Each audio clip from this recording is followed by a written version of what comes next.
Hi there, everyone. Professor Grant Schofield on a PreKure COVID-19 update here with Sonya English, who's part of the PreKure faculty. Sonya, you're an intensive care nurse and you have been for a while. What does that look like and why is that important in the current context? I'm currently a critical care outreach nurse or nurse specialist, and I have worked in the intensive care environment for nearly 30 years. I feel, just as a lot of my colleagues do at the moment, that looks like a really scary place to be. We know about COVID-19, we know what's happening globally, and I know that we will bear the brunt of those extremely sick patients with multi-organ failure who are needing life support. So yeah, at the moment it's a very tenuous time.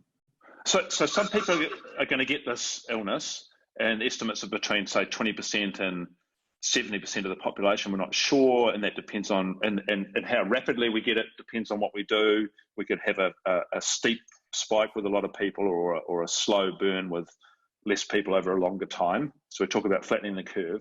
Some people will get it and not even know they've got it. They'll be asymptomatic. Some people will have mild symptoms. Some people have more serious symptoms, and some people have severe, life-threatening symptoms. Why is that people are so different? They're different because of their health. And in New Zealand, as in globally, we have many people in the community, rising numbers of people with chronic illness. Chronic illness is things such as diabetes, dementia, heart disease, renal disease, cancers. There's a very high amount of the population, and often it's thought that it's just elderly people, but that is not true. It's increasingly over my career, younger and younger people, getting down to as low as 20-year-olds with end-stage heart failure. So I think it's important that we know that those people in the community are very vulnerable.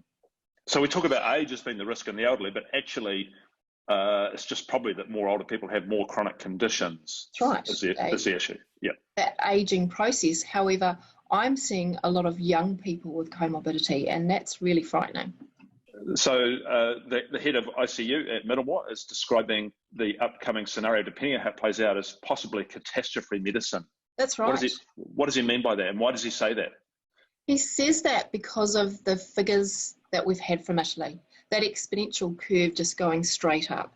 And what we know, if we look at the population of Auckland being 2 million people, if we get a 20% COVID-19 rate, we're going to get approximately 750 people wanting ICU beds per week over a 4-month period. If it's 60%, so hang on, that's at the low end, right? Because that's at the low end. That's 20% is the lowest expectation, that's and right. 16 weeks is a long play out, isn't it? Yeah. So 700 beds a week for ICU. How many do we have? How many? We've got 176 beds countrywide. Okay. In Auckland, we're looking about, and I had to quickly think of the numbers, but somewhere around 80 to 90, I'm thinking, for adult beds. And they have people in them already? They do. We're heading into flu season. We have a lot of people with things like sepsis, which is overwhelming infection from their comorbid state, from their chronic illnesses already. And although we're never at capacity, we try to not be at capacity in ICUs to have a bit of slack for anything that happens in the community. There's often not a lot of leeway. So that's at the best case, and it gets worse from there. If we had 70% of us get this with a 3% hospitalisation rate, and we had it over not a 4-month period, but a 2-month period, things could go rapidly south from there. That's that catastrophe scenario that they're seeing in Italy, where they're having to make some very strong ethical decisions. And what do you mean by strong ethical decisions? What does that mean at the front line? Well, I guess part of the oath as healthcare professionals is doing the most amount of good for the most amount of people. And I think that in that catastrophe mode, we're not going to be able to meet that. We're going to have to care for, in the intensive care environment, those that are clinically well and previously, and that we can make some difference too. But for many, we will not be able to ventilate them, put them on breathing machines. Then the risk of actually retrieving a quality of life or saving them from death is very low. You know, we're not going to be able to do that. So we're just going to have to make those tough decisions. We're going to have to triage and find the people that we can save, and it's not going to be that many. It means there's wards full of people, or they sent home, or what is that even going to mean? I think there will be, in some cases, wards full of people isolated to certain parts of the hospital. However, you've got to think of ICU beds and beds in terms of staff that can man them. We're going to have staff that are self-isolating because they've got COVID-19. So I know that in some of the hospitals in New Zealand already, we're 75%, we're 25% down because of people self-isolating. So we need people to care for those patients and be able to triage those patients, as well as specialists that work in the intensive care, specialist nurses and doctors that can actually man the machines and man the ventilators and actually have the skill. So it doesn't have to go this way.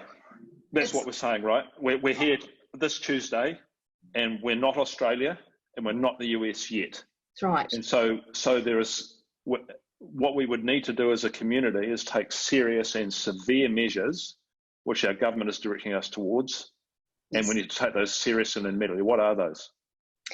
I think that we have the advantage of experience globally.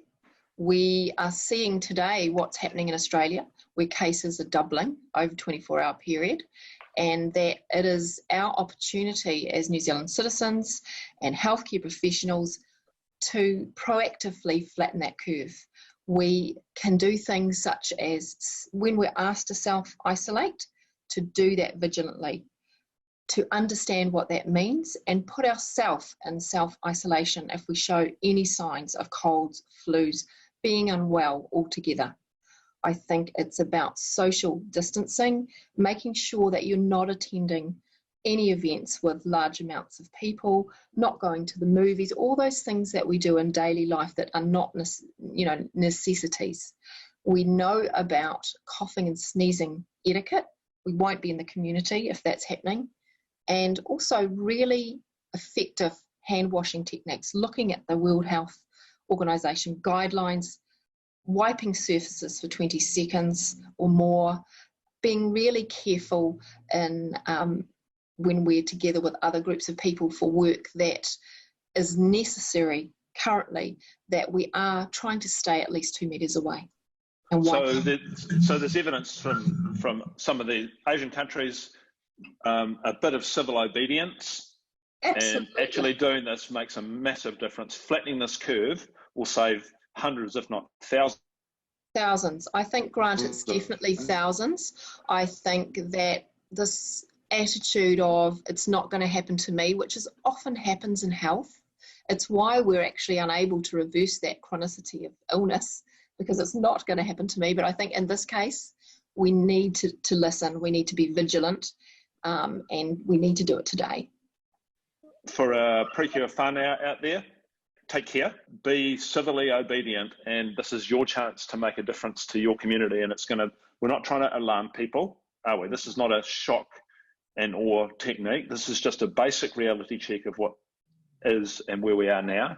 And the beautiful thing is we have an opportunity now to do something about this right now. And Grant, we always talk at PreKure about prevention is cure. Never has this been more relevant. Sonya, one last thing that we didn't talk about is schools and universities. Yeah. What's your opinion? They need to be closed today. We've talked all the way through this interview about prevention is cure, about that we have a chance to flatten this curve now. So I think for me it's a no-brainer. Close them for 2 weeks and let's knock this thing on the head early. The worst possible outcomes from being too strict on this are economic and a little bit of education, which we can fix up. The alternative to that is catastrophic. So I agree with that. I'd call for that them to be closed. Move vulnerable people to places where they're going to be safer.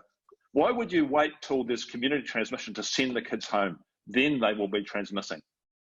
that we know they're good portals for this disease. So, you know, and trying to get children to be A1 with hand washing and all of this social distancing, it's near impossible.